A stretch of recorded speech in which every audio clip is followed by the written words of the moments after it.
Хабарымыз жалғастырамыз. Аманат партиясының Павлодар облыстық филиалының ұлт саулығы қоғамдық кеңесі енді спорт саласында қамтитын болады.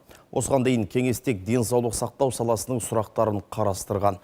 Толығырақ келесі бейне материалда.